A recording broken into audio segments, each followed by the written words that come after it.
2022 was a very bad year in crypto, and it wasn't because of government bans or regulations, it was because of global market conditions, hacks,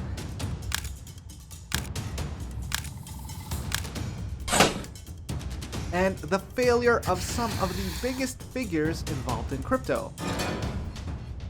But will 2023 be any different? Yeah, I think so. I'm hoping so, but I can't predict the future. Yet, I am still gonna try to in this video. So stick around until the end, because that's what YouTubers say to get people to stick around, and then they have great YouTube analytics, and then more people get to see this video because YouTube's like, hey, you should see this. A lot of people are watching the whole thing. And if you're looking for direct answers, whether the crypto markets are going up or not in 2023, stick around until the end, because that's where I'll be sharing my personal opinions on that. But first, I gotta give you some reasons behind those personal opinions.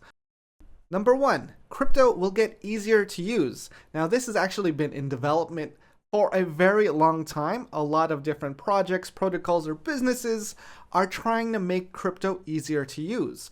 Now, we have seen a lot of developments in the past with human readable names, because as you know, a crypto address is a long string of characters that is very difficult to remember. So we're seeing developments that are very similar to what happened in Web 2, the regular internet that we see today. At the very early stages of the internet, you did not have domain names. You could not go to google.com. You needed an IP address, which is a long string of numbers, to access a website. So you would type something like 172.217.166.110, which works, and that will bring you to google.com. With the rise of the DNS system, Domain Name Service, it translated these IP addresses into readable names like google.com. And that's why crypto wallets are starting to use human readable names like yourname.eth, or even with unstoppable domains. More exchanges, more wallets, more platforms are starting to accept these, making it more user-friendly with a lower chance of you making a mistake. So we are seeing a very similar progression in crypto, where we are moving from these complex super user types of things into a more simplified version for all users. Which brings us to crypto wallets. Now, if you've used a crypto wallet before, you know that you need to back up your seed phrase, which is a lot of different words. And if you maybe write something down wrong or you lose your seed phrase, you no longer have access to your wallet.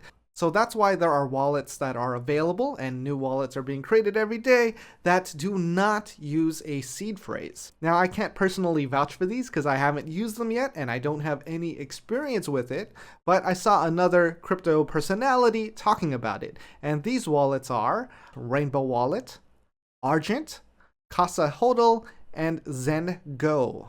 Different shirt Dan here, and while we're on the topic of making crypto easier, I'd also like to talk about crypto mining. With crypto mining, it's very complicated and expensive to get set up, which makes the barrier to entry very difficult. Now, fraction mining fractionalizes that process and makes crypto mining affordable and easy. So with fraction mining, you buy these fraction mining NFTs, and that represents your mining hash power. Now that mining hash power can go up over time, and you can claim your mining rewards at any time. So if you want to get started with fraction mining, there is a link in the description. This isn't necessarily sponsored by them, but I like what they're doing, and they're making crypto mining easy and accessible for everybody. Number 2, crypto will stop censorship. Freedom of speech is not available in every country out there, and governments can and do block applications that provide that freedom of speech. You may already know that China bans Facebook, Google, YouTube, Twitter, and even Telegram. Now, Telegram is a messenger that allows you to communicate in an encrypted way to other users. And governments can't monitor that, and they don't like that being available. Telegram is actually banned in 14 countries globally, probably even more, and it's just not on this Wikipedia list.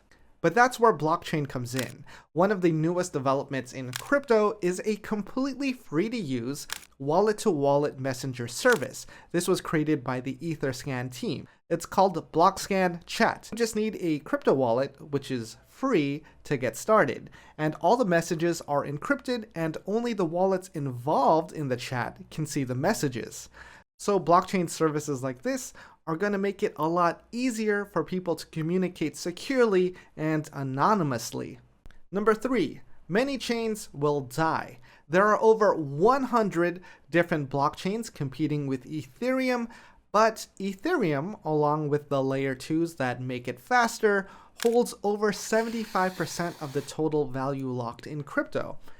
And as these Ethereum layer 2s like Polygon bring in major brand partnerships, those brands are bringing in their customers into the crypto world. So we're going to see a lot new users in crypto and in blockchain, and having access to those users is incredibly valuable. So I think that's going to fuel a lot of growth in the Polygon, Ethereum, and layer 2 ecosystems. But on the other side of that, that also means there will be less opportunities for new layer 1s entering the crypto world, even if they might be faster, cheaper, and have other promises.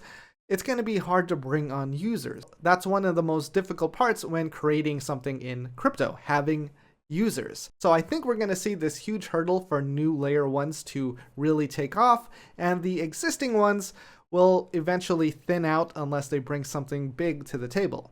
But that's just a prediction. I know some people might take that personally. I do have some optimistic investments in some other layer 1 blockchains, even after that prediction. So try to understand what you're investing in and have a plan. Number 4, interoperability between all blockchains. Now, I did mention that I predict a lot of blockchains will die off. That's because there are hundreds of them and many aren't being used. But you do want to see blockchain succeed, and interoperability is key. There won't be one blockchain to rule them all, so having interoperability makes it possible for people to interact with any blockchain. And that is what Chainlink is working on. They have developed the Cross-Chain Interoperability Protocol, which allows banks, other protocols, and users, banks was the first one I said, to safely use any blockchain that exists or will exist in the future. So instead of a bank or protocol trying to build a cross-chain bridge, which has worked out badly in the past, they can now safely use a trusted service that specializes in interoperability. This will greatly reduce the risk of a hack and the hurdle many companies have getting involved in blockchain. Number 5, AI will change the world, including the world of blockchain. With the rise of ChatGPT and other AI software, it's possible to see new crypto tools be developed to help crypto investors and users. Potentially, we could use AI for a lot of things, like finding common trends before a coin pumps, identifying market manipulation, identifying scams built into smart contracts, AI-based smart contract audits, tools to identify how much potential an investment has and all the risks, and maybe indicators that tell you when to buy or sell. These are all things that industry specialists have been doing manually, but with AI, it makes it possible for anyone to do these things. Not yet, I'm just saying that's possible. So imagine a ChatGPT chat for crypto. I just sent my funds to this address. Where is it going and how is it being used? Potentially in the future, we'd be able to track funds that are being sent to an exchange, and if they're being used for something else, which they're not supposed to, which could prevent an FTX type disaster in the future. Or maybe other things like, what are the crypto whales investing in today? Is this wallet associated with any scams? But with that in mind, I think a lot of people are anticipating AI to be a big trend in 2023. If you look at the CoinMarketCap data for AI, it's trending upward very aggressively. So if you are jumping in the trend, I would be very careful because sometimes there are big promises with no results. In 2018, AI was a big narrative in the crypto world, and all of it went to crap. So be careful what you're investing in, especially with the rise of the AI sector. I also predict that there are going to be a lot of scam tokens making these big promises, trying to get your money.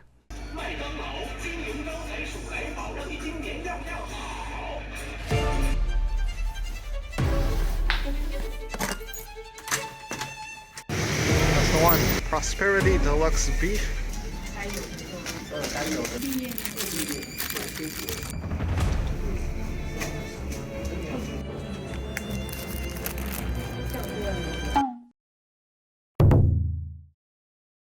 But the important question is crypto going up or down in 2023? Now, I'm not giving financial advice, this is just my own personal opinion, but I think the worst is behind us. Even with the collapse of FTX, we still saw big brands like Starbucks and MasterCard jump into digital collectibles and into the blockchain technology world. In 2022, we saw a lot of social media platforms begin supporting NFTs and digital collectibles, so that trend was very positive, while the actual price of everything in crypto went down. But as more people start to understand this technology and use it, I think that trend is going to continue to go up. Now, you can also see that 20% of all Ethereum addresses were created in 2022, with an even higher growth rate in the last quarter. This happened during a bear market. Even though prices aren't at all-time highs, we are seeing very positive trends towards adoption. The biggest unpredictable factor is what governments around the world plan for crypto regulation. For example, India imposed a 30% tax on crypto profits, and then some additional surcharges and taxes on that. If you're an Indian national, you likely want to avoid that tax, so you'll move your money to an international exchange or into the world of DeFi. So what we learned from that is that taxes aren't going to kill crypto, people are just going to find another solution. We're also seeing countries support crypto and have no taxes on anything related to crypto. According to this Coinly article, these are 11 countries that don't tax crypto. There's also some other countries, but it's more like they don't tax crypto and the government hasn't given an official statement on it. So with these examples in mind, and a whole lot of other information and references that I didn't include, I personally think that the crypto markets will trend higher in 2023.